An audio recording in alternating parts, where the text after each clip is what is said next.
And welcome back to Prop by the Bar, episode 10. Gareth. We made 10. We made it. How did we get to a 10? Anyway, welcome back. Someone out there is still watching us. Welcome back. We're at Geelong Salvador in Little Mallet Street as usual.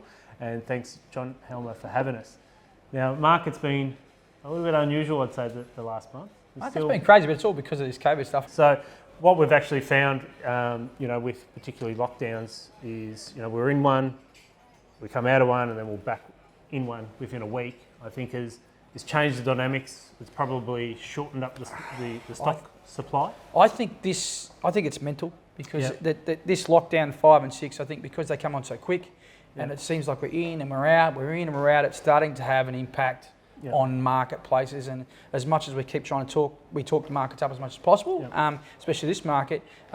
Right now, it has impacted what stock is on the market. When agents have got I think when you guys have the confidence to put things on market to get a campaign going. Well, we've had options on and cancelled and video options and whatnot. And I think commercially, like what we've found is when we've come out of lockdown, there's been a bit of fresh air, so to speak, or a bit of light in front of us that we've had the bounce back or the snap back. We snapped back 5 times. We're up for our 6th. Yeah. Well, what I find with this one, because we've been in and out so quickly, it's probably just put the brakes on the market. And I think this is the straw that's broke the camel back in a little bit. And we can start seeing now commercially that the vacancy rates of retail, especially in the CBD, have increased dramatically in the last month, where I think a lot of shop owners and businesses were hanging on.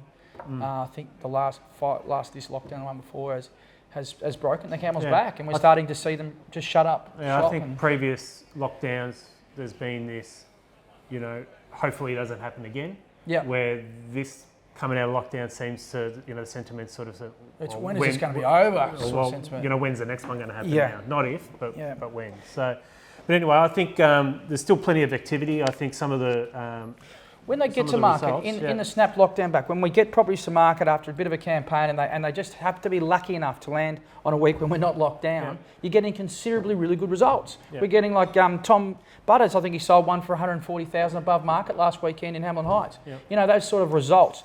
And Tom's a great agent, as we all know, and a great Geelong bloke. But seriously, we're getting really good results right across the market when we get those chances. But it's luck that your campaign finishes on the week that we have the lockdown. Well, there's even less property on the market, so you've got high competition. So we've just seen some numbers come out for the March quarter, but particularly the month of March for greenfield sites. Yeah, well, I think this is the marketplace that's really kicked on over this thing. People trying to get down here and build a dream home where they can work from home, perhaps, and commute. But in the month of March, 631 lots across the Geelong region sold. 631 new families coming to our great town. That's a month. We can only build 250 odd lots a month. That's the capacity. So we've exceeded the capacity by 200 and something %. We've smashed it out of the park. So and the 630 in March was replicated for the months before that and the months after. So our greenfield estates are now under a huge amount of pressure. There is some developers who aren't selling anymore. When they sell 2 years in advance or a year in advance of what stock they have, they run the risk of selling, of losing profit, basically, because the price increase that happens between now and when they actually build it, they actually miss out on a fair whack of money if they oversell those estates too early. Now, land prices in the greenfield estates have gone up by 28% since 2018. So what used to sell for that 250 mark is now selling for 290, 300,000 a lot. In Melbourne, in the outer suburbs of Melbourne, western suburbs of Melbourne, the average medium lot price is still 314,000. So the gap between Melbourne and Geelong has closed dramatically from 50, 60, 70,000. Now we're down to only $15,000 gap in the greenfield market. So you can't no longer get out to the estates. The $750,000 cap for regional development is very tough to be under that now because your blocks 300,000, your building costs have also come up, 400,000. All of a sudden, we're getting very close to that market cap. There's been multiple sales of properties out there at over $1 million as well. So the prices of the established stuff is starting to really come through there as well. Well, I think we should get into the episode. I'm looking forward to interviewing our next guest. We've got Diana Taylor, who's the Vice President of the Geelong Football Club, as well as the Chair of the Geelong Authority. I see a long list of questions of we've got some strong questions to ask her, but in all fairness to Diane, she's a real goer and she'll give it back to us just as much as we try. Yeah, and we've got a different twist to Property of the Week, so let's get straight into it.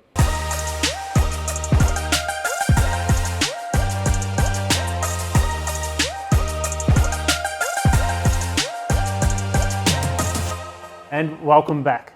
Our guest this month is Diana Taylor, and I'm going to read this bio because it's an impressive resume and I certainly don't want to miss anything. So Diana has over 20 years experience as a lawyer, director, business owner and consultant. After completing her law degree at Deakin University, she successfully worked as a lawyer in workplace relations and corporate law at top tier firms in Australia and in-house counsel for some of Australia's largest companies. During that time, Diana has also become the first female president of a men's AFL Metropolitan Football League and was the first woman appointed to the VFL Tribunal. And in 2019, after 10 years as a director of the Geelong Football Club, become the club's vice president, the first woman to hold this role in the club's 161-year history. Diana operates her own consulting business and is also the chair of the Geelong Authority, GoTAFE, Adam Curra House Geelong, and is a Geelong Convention and Exhibition trustee and the member of the AFLW Competition Committee. A lot to get out. As the chair of the Geelong Authority, Diana and the Authority are responsible for advising the State Government Planning Minister on designated Central Geelong activities, including major planning applications and economic development.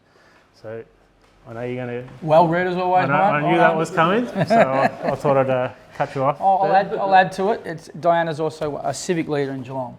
Absolutely. You know, very well known, and you've been on a lot of boards and a lot of stuff. So around Geelong, you're a mover and shaker. That'd be right, wouldn't it? Well, anyway. I'll leave that for you, but thank you. Thanks for joining us on Well, Prop I've by been the Bar. absolutely loving the program. I've seen all the episodes, so great to be on Prop by the Bar. Thanks for having me. Thank you. Thank you for coming. So I guess what I wanted to first touch on was the role of the Authority in Geelong. I guess how it was formed, what its roles are they making recommendations, are they providing advice? What's the, if you can just give us a brief outline of... Absolutely. So the Authority was formed in 2015 and it was formed under legislation by the state government, and its key legal status is one of an advisory committee to the Minister for Planning for the state of Victoria. So we have a direct line through to Planning Minister Wynne, and we have a specific remit. And when I say we, there are 4 other community members, plus myself, who are members of the Geelong Authority who have been appointed by the state government. And the Geelong Authority has a terms of reference, which is enshrined in that statute. And our job, being that conduit and having that advisory role, is to look at the remit of the central Geelong boundaries, so everything happening within central Geelong. So of course we've got key issues which we'll cover in more detail, but the central Geelong boundaries plus the Moolap Coastal Plan. So they're the 2 key areas that the Geelong Authority is responsible for advising on. So that's Cheetham sold up to Alcoa, yes, essentially? It covers that area as well, absolutely. So we are responsible for advising the Planning Minister on issues including economic development in the city, bringing more business in, tourism, jobs, and we also provide the Minister with planning advice on a specific remit which is effectively over the 5 floors and 5,000 square metres. Good synopsis. Thank you. One of my first questions about the Authority, and we've delved into the Authority a fair bit of what previously on this show with Mark Edmonds here. We've also been lucky enough to have Rory Costello on the show as well, who members your thing. And because you mentioned the Cheetham Salts, our previous episode, we had Ross Pellegger on there, so it's quite apt that you're here today and talking about some of these big issues for Geelong and the future of Geelong. My question is with the composition of that, although we have hugest respect for all the people on that, and they're all good civic leaders. Rory's a greenfield developer mostly, and that's his expertise. Mark's governance and that sort of thing. Your authority is providing information about the development of Geelong above 5 stories. my question is, why don't we have a developer on that advisory committee who's built some of these built form? Yeah, look, it's a great question, Gareth, and we can appoint up to 3 more authority members to join the authority, and I certainly am having conversations with the state government and Planning Minister Wynne at the moment in terms of that composition. I agree with you that broad skill set that sits across property, no matter what it looks like, is really important. Of course, one of the things I just wanted to point out in terms of the authority member role is that it's also about networking and influence and advocacy, because a key part of our role is making sure that Geelong stays in front. You know, there's a lot of people who would love to get access to state government dollars that are available, federal government dollars that are available. Our key role is to make sure that we are advocating hard on behalf of Geelong, that we stay front of queue. And I think that, certainly my experience on the authority, I joined in 2017. I've been the chair since March of this year. It's about making sure that we are recognised in front of queue, and what we want to get done actually gets funded. So, on that advocacy of the role, in that part of the role with the authority, the message and the strategy for what's been the Geelong Framework plan that's now out there now, does that message is that something that's developed and then the message is sent down for feedback, or is it ideas that have come up from within this group at the Regional Geelong Authority and fed back up? Which way does the information flow? And are you the mouthpiece for the state government, or is the state government listening to what you're saying and you're advocating that position? What position does the Regional Geelong Authority have there? Yeah, great questions. So our framework plan, which has been out, when I say our framework plan, state government framework plan, and I'm an advisor through the Geelong Authority to Planning Minister. That is effectively a reset of what's been in place, as you guys know, from 2007, 2008. So it was a long time between drinks, pardon the pun, between where we were and where we are now with that plan. That plan was not worked on while there was some advisory work that the Geelong Authority sort of undertook and some consultation, and there'd been 18 to 24 months of consultation in the lead up to the document that we've all seen now. We were a part of that, along with a whole range of other groups. That has been led by DELP and by consultants and expert architects who have been brought on to get something on the page, basically. So that's how we've got to this point right now. From this point, we've actually had 148 submissions, which is just fantastic, on the framework plan itself. That's all gone into DELP as the conduit to receive all that feedback. And there's an independent advisory committee, which is separate from Geelong Authority and everyone else, who's going to be looking and reviewing those submissions. How did the whole height restriction come about in the first place? Yes, great question, Michael. So the framework plan, which I think is terrific, has started with a set of principles, basically. And those principles are focused on people. Those principles are focused on street and also skyline as well. And there's a philosophy or an approach with respect to this framework plan that says that this is a community, this is a CBD for everybody, and we need to try and get it right for everybody. So that's basically been the starting point, and there's been a focus on how we use the city, how we're going to have 12,000 people living in the city by 2050, and the type of place that we want to attract people to who aren't necessarily living in the city, whether it's visitor economy, whether it's day economy, whether it's worker economy, what that needs to look like. The other considerations in terms of height have been amenity, character, use of the street, shadowing, overshadowing, wing corridors as well.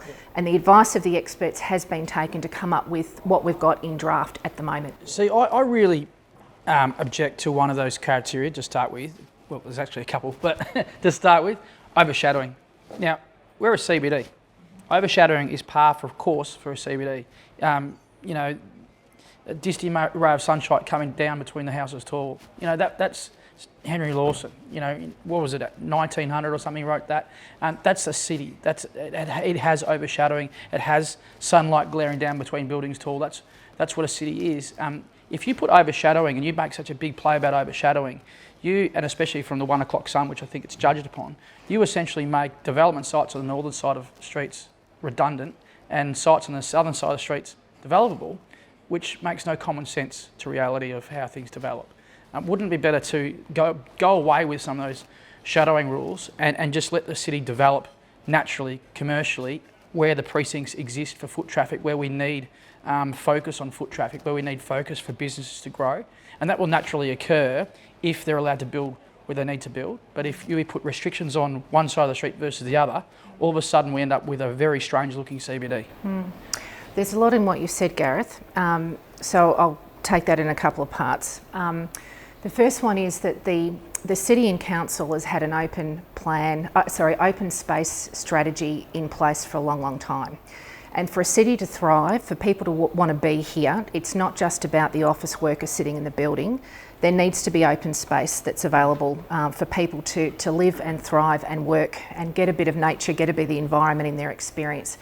So if we're not conscious of overshadowing, that is going to be an inhibitor at the get-go in relation to the use of open space, because people are going to want light and sunlight on their faces if they're sitting out in an open space during the course of a day. Can I come to you with this one with the same hat as a developer would? So I think we all agree that the key to a vibrant city is having inner city living, and that brings more ambience and more cafes and throughout the city. Helps with the COVID economy too, the recovery. It does. Yep.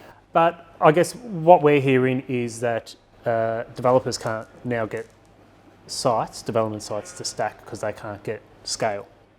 So I see it as two things either happening: that developers will walk away from Geelong because they can't build a development that provides a sufficient profit, and or we get a bunch of substandard buildings that are built on spec so they can actually get a profit. Is that sort of the outcome that would sit okay with the authority, I guess? Look, I don't agree with the proposition that you've just put to me, and there's a couple of reasons for that. The first one is I attended and was part of a panel for the Property Council of Australia last week. Specifically, Geelong was the focus. That was in the paper. They put in a submission or objection? Absolutely.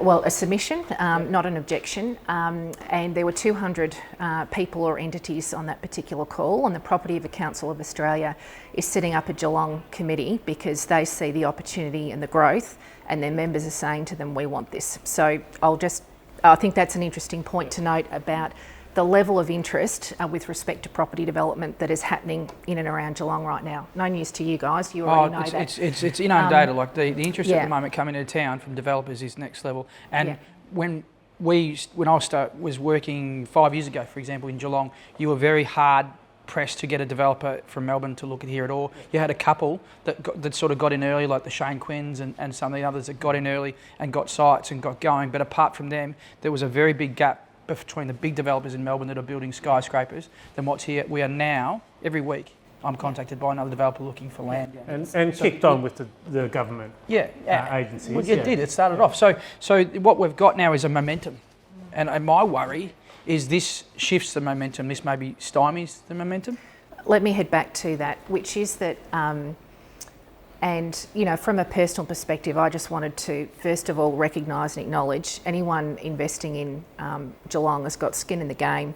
It's their business, it's their risk, they're putting themselves on the line, and there's downstream benefits for Geelong people that are going to flow for that. So I just wanted to acknowledge that. I own my own business as well. I understand how hard it is. And you know, people who want to continue to invest in Geelong, fantastic. With respect to that question of development, what's going to happen with the market? So the framework plan has actually been developed based on 3 levels of interest: a baseline, about a mid-tier, and basically the thing cracking on, and you know, more space, more development opportunity being required. So I think that has been thought through, and it's been thought through with the lens of we want developers in Geelong, we want these buildings going ahead, we want to have a great economy. The challenge, of course, is if you don't have some certainty, it creates risk. So what this program, what this framework is actually doing is de-risking projects for developers, because there is a certainty around what you can and cannot do, but not only you, your neighbour and the neighbour next to them and everything that is going on within the precinct. That is going to contribute and add value to the freehold that you currently have and how you want to develop it. The other thing that the framework plan has done is to ensure that there's actually an even spread and equity across where development can be across Geelong. The other component I wanted to pick up, you guys were talking about people living in and around the city as well, absolutely critical. So as far as the Revitalising Central Geelong Action Plan is concerned, Council and the partnership have had a Living 3220 program that's been operating for quite a period of time. We're going to accelerate in the partnership, we're going to accelerate what that looks like. So that's about getting to 12,000 people living in the city. There's only 2,000 at the moment. Yeah. By that 2050 figure. We know Wollongong and we know Newcastle have around about 7 to 8% of their population living in their CBDs. We've got 1% at the moment. Those guys have got a cohort conglomeration of 28% of their jobs being based in their CBD. We're at 22% at the moment. So if you look at those as comparators, huge amount of growth potential that we have, but it means that we've got to get the right style of mix of people living in Geelong, that people shouldn't be completely priced out. And Gareth, I know that's something that's close to your heart as well. So Diane, I understand that there's actually 6 or 7 planning permits that are already pre-existing that are out there for development. And in my view, developers and land bankers had got those permits in and were pretty sitting on them waiting for people with bigger money, developers, to come and get those off the ground. We're starting to see a couple of those turn soil and get going. What happens with those existing planning permits at the moment? Yeah. The existing planning permits, if they're approved and if they're, of course, ultimately consistent with where the framework plan heads, there won't be issues in relation to those. But any developer in that situation, of course, should be talking to DELP about their planning permits at this particular point in time. Sitting on the authority since 2017, I've seen a huge amount of interest in planning applications that have come through. What we are seeing at the moment is a bit of quiet, but I completely understand that, because we talked about certainty. That's what people are actually looking for at the moment. One of the most important things we can do is to ensure that developers and investors have a clear pathway for their planning application and permits, that they understand the Geelong system so that there's a single point of entry in terms of who people need to speak to. And we're certainly very keen to make sure that, you know, there's a hub, there's a concierge type service moving forward to make it as easy as possible for people to invest in Geelong.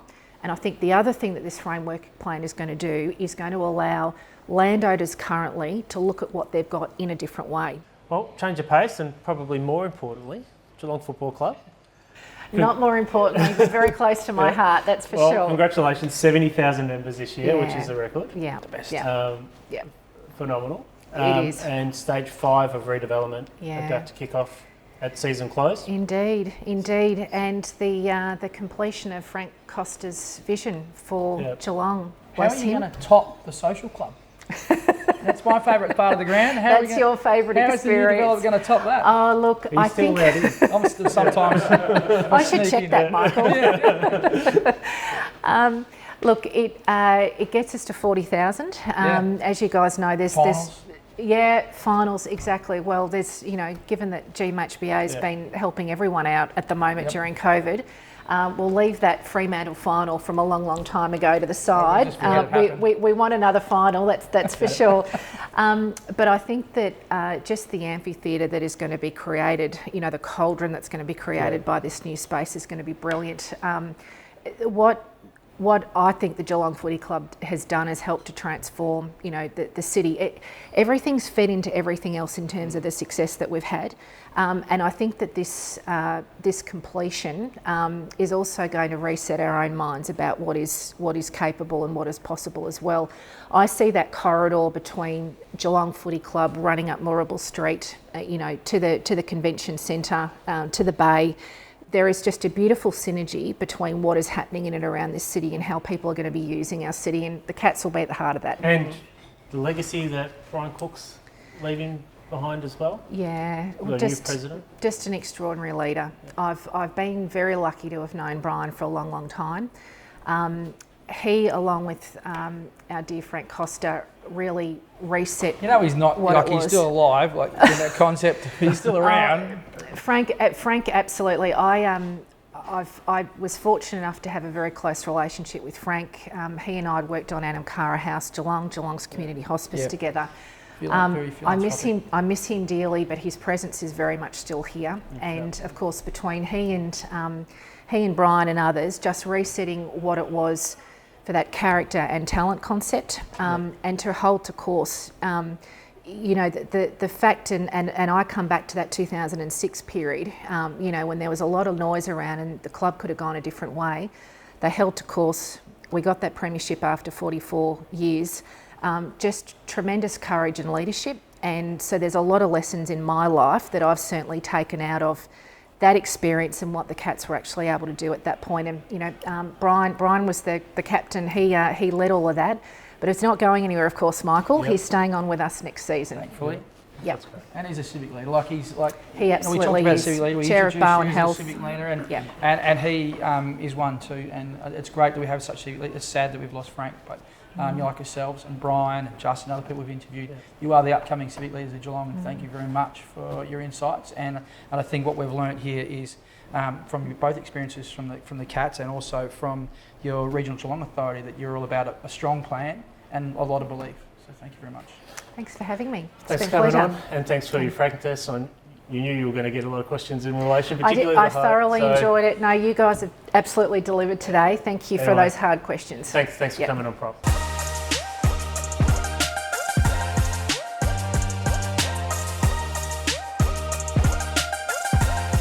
And welcome back. Just want to thank Diana Taylor for a real candid interview, and I learned a lot. She had us covered, that's for sure. Yeah, we didn't get a word in. No. That's the longest I've ever gone without talking over somebody. That was really insightful as you talk over me right now. So, property of the week. We're going to go a different, little bit of a different flavour to property of the week. We are, yeah. Look, it's a bit of a dry winter, I suppose, in terms of great listings out there. There's a lot of good listings, but there's nothing that really jumped out at me this week or this month. So what I did is I thought, let's step back, let's see what people are getting for their money. All right, so I picked that 1.3 mark, and I just had a look in different spots around Geelong. What can you get for 1.3 to 1.4 million at the moment around Geelong? Now, if you're out at Lara, you're looking at a 4-bedroom house, 2 bathrooms, 4-car garage on 2 hectares of land. 15 Constantine Drive, Lara, was sold by Terry Cleary out there, a beautiful big house, weatherboard dwelling. So you get quite a big bit of land, and you get a nice big family home. That's 1.38 million. If you jump over to Port Arlington, what you get over at Port Arlington for 1.3 million is a smaller 4-bedroom, 2-bathroom brick house on top of the hill with full views of Corio Bay.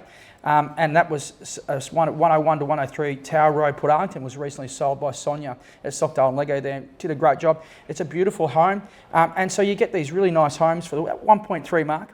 At Alandy Street, Curlewis, which we go down to the estates on the way back in from out wide, for 50 Alandy Street, sold for 1.305, 4-bedroom, 2-bathroom garage on your standard, estate block. Overlooking with some bay views from there. Barry Plant, Jack Casson sold that one. And going into the estates on the south side of Geelong, Mount Dunedin, Franklin Road, Mount Dunedin, sold for 1.3 million also, 5 bedrooms, 5 bathrooms. So you've got really good buying on the outside of Geelong. You get quite a lot for your money for $1.3 million out there, which is the standard purchase price now for families on their second home. So what do you get inside? How much does that shrink as you come back into Geelong, right? Yeah. So in a city.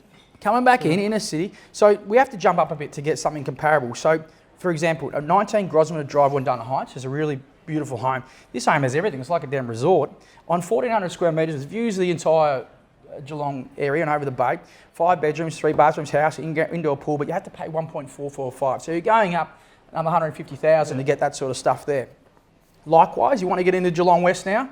22 Ann Street, which you'd be familiar with because your own Nathan Ashton sold this one. It's a beautiful 1.4 million for 4 bedrooms, 2 bathrooms, your old California bungalow, weatherboard dwelling, renovated, ready to move into, ready to go. But again, only on a 580 square metre block, so nothing too big there. But that's sort of what you need to get. And again, you're paying an extra 115,000 for that sort of thing. Some of the better buys I've seen around 74 Sydney Parade, Geelong, which sold for 1.3 million, and that was just because of the location between two busy streets, Sydney Parade, I think the highway there and near the hospital. 3 bedrooms, 2 bathrooms on a much smaller block of 350 square metres went for 1.3 or so, and another one at Melrose Avenue, Highton. So looking at that suburb Highton, very popular now, Highton.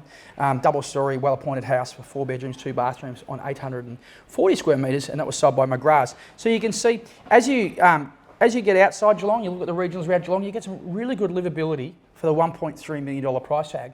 The question is how much of these sales and these things, the big question out there in the moment is this underquoting question. How much of these sales are being impacted by the underquoting? And I'm going to ask you this direct, Mike. Underquoting. Is it a big issue? It's an issue. I think it's an issue. I don't know if it's a big issue because I think most agents do the right thing. Yeah. But I think the way it's structured for us here in regional is that, with comparable sales on your statement of information, you can use sales that are within an 18-month period and within 5 kilometre radius. Now, we know a property that would have sold 18 months ago compared to now is chalk and cheese in terms of value. So I think, we've had the discussion before about, as valuers, how, what's the timeline that you can use for... Yeah. Well, as a valuer, by law and statute, is 3 months, right? We can't value anything outside of 3 months. We can't use sales outside that period. If we do, we have to explain why. Yeah. So the right comparable sales in the right locations, taking in consideration linkages and all those sort of things, and applying those to the comparables as well as the subject is what you need to do to get the right type of comparables. Now, those properties that I listed there are all in different marketplaces, vastly different marketplaces, and I wouldn't compare any one of those properties with another one if I was trying to draw value, right? So tell me, Mike, why do the agents sometimes, when we read this statement of advice, have comparables from all over the regions, from Port Arlington to Lara and back again? Oh, I can't really answer that, to be honest. and look, it does happen, and that won't be a popular statement upon my industry colleagues. But as I said, the majority of agents are doing the right thing. I think if that legislation changes, where you have to show, comparable sales within a 3-month period, and maybe no more than a kilometre in radius, because 5 kilometres in Geelong can take you 2 suburbs over. So Correct. You're not comparing apples with apples. It's worse than that. If you're in Nor Lane, there's different parts of Nor Lane that have different marketplaces from other parts of Nor Lane. There's different parts of Newtown that have different marketplaces than other parts of Newtown. The suburb itself isn't just, it doesn't make it a comparison. I would advise all purchasers out there, when you look at that statement of advice, drive past those 3 properties on that statement of advice and ask yourself, are they comparable? Don't turn around and blame the agent for underquoting as such. Go out and do your due diligence. These are big purchases, sometimes the biggest purchases in your life. Generally. Yeah. So talking about valuable properties, so there's a Geelong suburb which has been named one of the nation's top 50 suburbs where buyers can bank on maximum returns. You know what suburb that is? I do, actually. Because I told you earlier. Because you told me earlier. But otherwise... but you didn't know. You didn't know 5 minutes earlier. It's the beautiful... So it's actually Corio, and has become a favourite pick for savvy buyers and investors to expand their portfolios. So it's no surprise though, because Corio, you only go back 8 years ago or whatever, we were valuing those properties. You couldn't give them away 70 to 140,000 value range, and you were getting 700 square metres with an old commission home on it. Well, it's the only Geelong suburb to rank in Victoria's top 30 regional investment regions, and it's had 78.9% capital growth in the last 10 years. And we're valuing those properties at like 450, 500 now, so that's where the growth is. So you coupled with a 5.1% annual lift in rental demand, and you're still getting a rental yield of about 4.4%, which has dropped because of the increase in value, but still really outstrips most of the. When you're borrowing at 2.75% or 3% from the banks, and then you can buy where you're getting a return of 4.4%. There's not too many markets in anywhere, in anything that you can buy where you get positive return straight away like that. Yeah. So Corio remains a really, really great place to buy, and I would not be smoking my nose at Corio. That's a pretty good spot now. No, Well, that is the wrap for this month's episode. I'd like to thank Diana Taylor, obviously, for coming on and her frankness, as we've said. John Helmer from Geelong Celador, Moo Media for putting together the production, and of course John Fitzgerald for putting all this together for us. Again, if you want to hear from a couple of bullheads on a monthly occasion, don't forget to hit subscribe. Otherwise, and hit the notification bell somewhere about here. Yep, hit that and you'll get the notification to your email. Anyway, thanks for tuning in, and we'll see you next time.